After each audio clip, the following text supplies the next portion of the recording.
सौभाग्य को प्राप्त संजना जी ने मुझे यह मौका दिया। मेरी खुशी की बात है।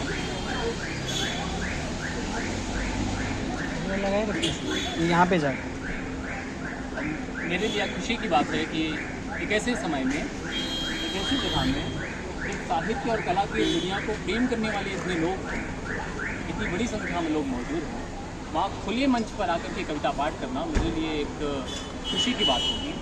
जहाँ हम बंद कमरों में ऐसे रूम में बैठ करके हमने बहुत सारी कविताएं पढ़ी हैं, आज खुले मंच पर कविता पढ़ने का सौभाग्य प्राप्त हुआ है, इसलिए मैं आपका आभारी हूँ। और साथियों, मेरा एक संग्रह है डायरी का पीला वर्ग, उससे कुछ कविताएं।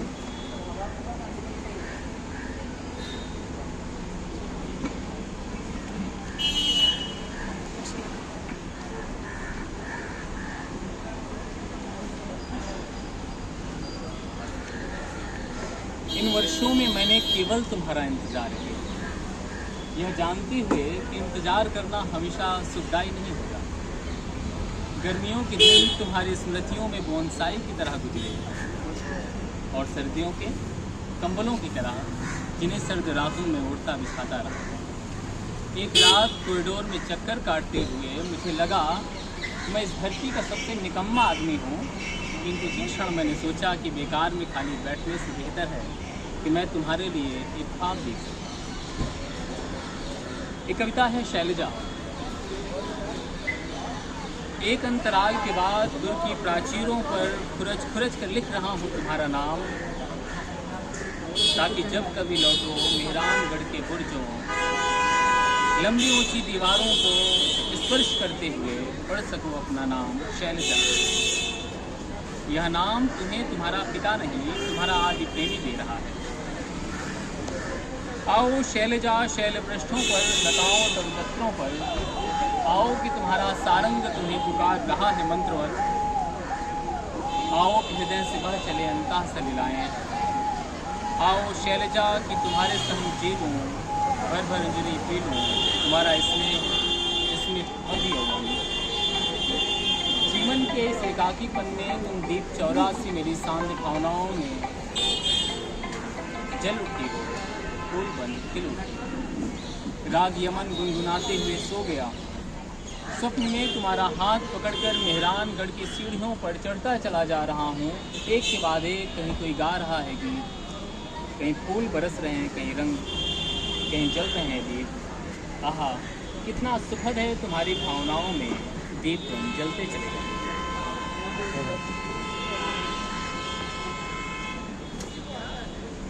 एक और कविता है मुक्ति। पुनः आऊँगा, अधूरे जो पड़े हैं प्यार के लिखे हुए खत, अंगिन क्षणों में या कि गहरी रात में देखे गए थे जो अधूरे स्वप्न, या कि चुनमुन के ककहरों में, या ताक पर रखे हुए दिए की लौ में। पुनः आऊँगा पिता की मूछ दावों पर, या माँ की उटंगी कहानी लोरियों में, या भाई के कंधों पर बैठूंगा एक कीर्तन सा, या भाभियों की चुटीली बात पर। पुनः आऊँगा अधूरी रह गई खेत की उन हराइयों में, या कि आम की लचकी हुई डाल, गुड़हल गेंदा के फूलों में, चिड़ियों के चींची, गायों के रभाने में। लौट आऊँगा पुनः, पर प्यार से मुक्ति भला क्या इस जन्म में पूर्ण होगी। क्या बात। स्मृति पढ़ दीजिए सर। रंगराज। कितना मुश्किल होता है मजदूरों के जीवन पर बोलना और लिखना, जैसे आत्मा के किसी हिस्से से अलग उतार देना, जैसे अपने कलेजों को काटना किसी जंग खाए चौपड़ से, फिर देर तक उसे किसी कथरी सा चलना, जैसे भट्ठों की दुनिया में खुद वापस लौट जाना और ईंटों को पाथना देर तक, जैसे खच्चरों को हाँकना दो गलती गर्मी में, या अंगारे से भट्ठे में ईंटों को रखाना सुबह मजदूरों पर लिखना, जैसे भोर भिनसार से चौराहे पर प्रतीक्षा करना किसी काम की, या देर रात लौट आना खाली हाथ। मजदूरों पर लिखना, जैसे मालिकों की गाली सुनना हर रोज, जैसे बीमार पड़ना और खांसते हाँफते तड़पते मर जाना। मजदूरों पर लिखना, जैसे उनके जीवन उसके रंगरार को पी लेना।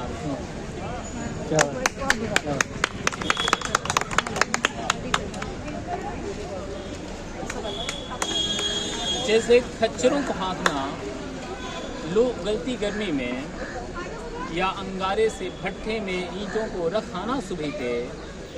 मजदूरों पर लिखना, जैसे भोर भिनसार से चौराहे पर प्रतीक्षा करना किसी काम की, या देर रात लौट आना खाली हाथ। मजदूरों पर लिखना, जैसे मालिकों की गाली सुनना हर रोज, जैसे बीमार पड़ना और खांसते हाँफते तड़पते मर जाना। मजदूरों पर लिखना, जैसे उसके जीवन उसके रंगरार को पी लेना। क्या बात है।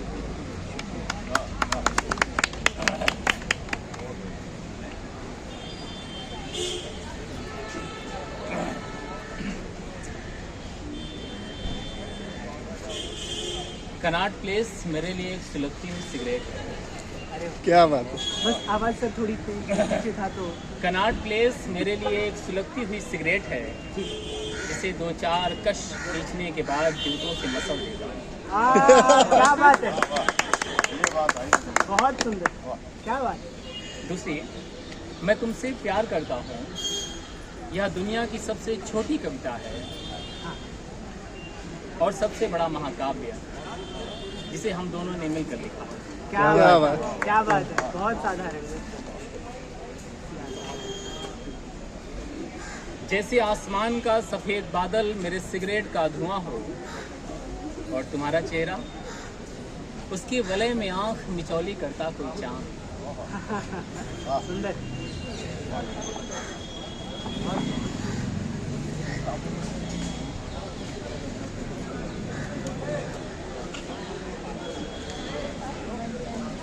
स्मृति, तुमने कहा था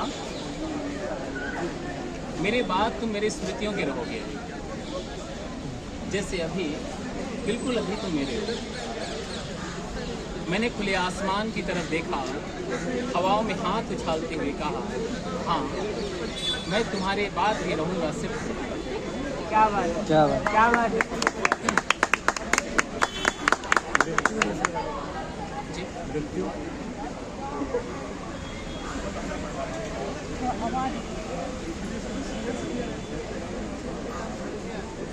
मृत्यु जब आंखों में अंधेरा शोर करने लगे, पुतलियां टूटी प्याली सी गड़ने लगे, भौहें भूल जाएं अपना नर्तन, केश सांसों में धुएं से फैले लुप्त हो जाएं, कमरे की दीवारें चिता की तरह भभकने लगें, किताबों से बर्तनी आड़ी तिरछी निकले और देह में रोम की तरह चुभने लगे, तस्वीरें उछल कूद करें और भूल जाएं अपनी स्थिति, अंदर कोई तूफान व्यथित सरपणी की तरह फुफकारे काटने को दौड़े, हड्डियां चरमरा कर देह में धंस जाएं, नख दंत हो जाएं दंत हंसी, जब कोई हाथ सर पर ना हो गले पड़े, वे बिंध जाएं और छेद कर दें, तब मृत्यु पास से सीने में क्यों नहीं मिलती। क्या बात है, स्मृति। मुझे लगता है कि पर्याप्त हो गया। चंदना आखिरी दो कविता। देते हो। अच्छा, एक दो कविताएं पढ़ूंगा। एक गद्य कविता मेरे अग्रज मित्र आत्मानंद कश्यप के लिए। बालकनी में बैठा हूँ, आत्मानंद की फोटोग्राफी देख रहा हूँ, उसे देखते देखते एक फोटोग्राफी पर रुक गया हूँ, तुम्हारी याद आ गई। मेरे पार्श्व से कबूतरों ने म्यूजिक की कमांड दी है, और हवाओं ने वायलिन बजाई। हाँ, क्या बात है। फिर धीरे धीरे पीपल ने उसे अपने पत्तों को गिटार बना दिया है। हाँ हाँ। उनके बिगनिंग सॉन्ग को सुनते ही आत्मा में कोई मछली उछल गई। अब आत्मानंद की फोटोग्राफी मेरे सामने नहीं, बल्कि नीले प्रकाश के साथ वह धीरे धीरे मेरी आत्मा में उतर रही है। कुछ बोलती नहीं, बस मीम करती है और मीम करती हुई आत्मा के किसी दूसरे विंग में चली जाती है। दाहिने विंग से लाल प्रकाश झुलाते हुए आ रहा है। तुम कुछ कहना चाहती हो, मैं सुन नहीं पा रहा हूँ। बस मैं तुम्हें बड़ी तल्लीनता से देखता जा रहा हूँ। किसी खिलंदड़ ने लाइट की स्विचर बदल दी है। अब केवल दूर तक पीला प्रकाश पसरा है, जहाँ अब भी तुम्हारा इंतजार करता हुआ रुद्राक्ष की अंतिम गुड़िया मध्यमा पर टिका रही है। क्या बात है, क्या बात है, क्या बात है। अधीरा अधीरा अधीरा, एक छोटी सी कविता और। जी।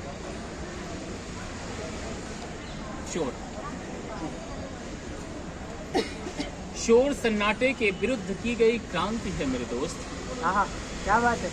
शोर सन्नाटे के विरुद्ध की गई क्रांति है मेरे दोस्त। तुम्हें आक्रांत करनी होगी। तुम्हारे साथ खड़े होंगे ऊंचे पर्वतों को चीरती हुई हवाएं, धरती में धंसता हुआ जलप्रपात। नदियां भागेंगी शोर करते हुए, सागर भी शोर करेंगे। शेर दहाड़ेंगे, हाथी चित्कारेंगे, कुत्ते भौंकेंगे और गीदड़ भी हुआ करेंगे। कोई चिक चिक करेगा, कोई चींची, कोई हिन हिन, कोई सी सी। कोई रेंगेगा, कोई उछलेगा, कोई दौड़ेगा, कोई कूदेगा, कोई आकाश तक उड़ेगा। लेकिन वह शोर करेगा, वह जिंदा रहेगा, तुम्हारे साथ रहेगा। जो कायर होगा, मौन रहेगा, मारा जाएगा। हाँ, क्या बात है, बहुत क्या सुंदर। बात एक अंतिम कविता। जी। अधीरा। उठो अधीरा उठो, इस महानिर्जन प्रांत से उठो। मुझे बार बार जन्म लेते हुए, इंतजार करते हुए कितने युग बीत गए, अभी तक तुमने यहाँ कब्र छोड़ी नहीं है। हट ना करो, वह दिन कभी नहीं आएगा अधीरा।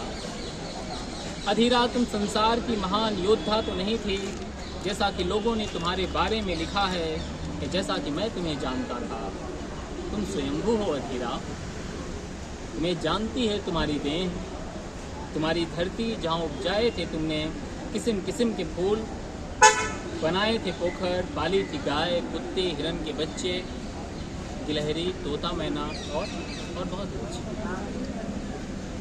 अधीरा, तुम्हें जानती थी सावन के उठते हुए काले घनेरे मेघ, या तुम्हारी फटकार था तुम दबाकर भागते हुए सफेद चितकबरे बादल, या फिर शरद की चांदनी रात, या माघ का सूरज, या बसंत की अभिसारिकाएं। अधीरा, वह समय आज जैसा बिल्कुल नहीं था। उसे तुम्हारा कोमल स्पर्श याद है और इसे अतृप्त वासनाएं। इस यांत्रिक समय में कब तक भागती रहोगी अधीरा? समय बदला, संस्कृतियां बनती बिगड़ती चली गईं, किंतु तुम काल में आँच की तरह थी अधीरा, और तुम्हारी संततियां भूमि में फैली निर्मित, हाँ। और उनकी लहरें एक पे एक उछलती कूदती, फेन उगलती आक्रांताओं से केवल तुम ही थी अधीरा। इसे भविष्य का मिथ्या ज्ञान तुम्हारी संततियों ने करवाया था। तुम जिसे सत्य समझती हो, वह तुम्हारी संततियों का खंडित अहम है। सत्य यह है कि तुम स्त्री हो और मैं पुरुष। क्या बात, क्या बात है। हजारों साल पहले हमारी संततियों ने हमें मनुष्य होने का गर्व करवाया था।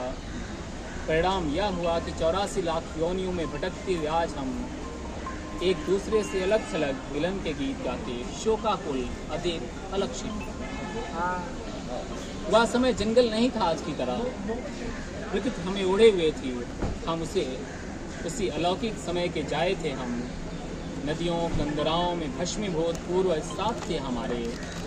और हमारी शिराओं में पूर्वजों का रक्त। रक्त का मतलब जानती हो अधीरा, रक्त का मतलब केवल लाल द्रव्य नहीं, वह हमारे इतिहास, युद्ध और आकांक्षाओं, हिंसा और प्रेम और पूर्वजों की असंख्य स्मृतियों का साक्षी होता है। उत्सव और शोक रक्त की छायाएं हैं अधीरा।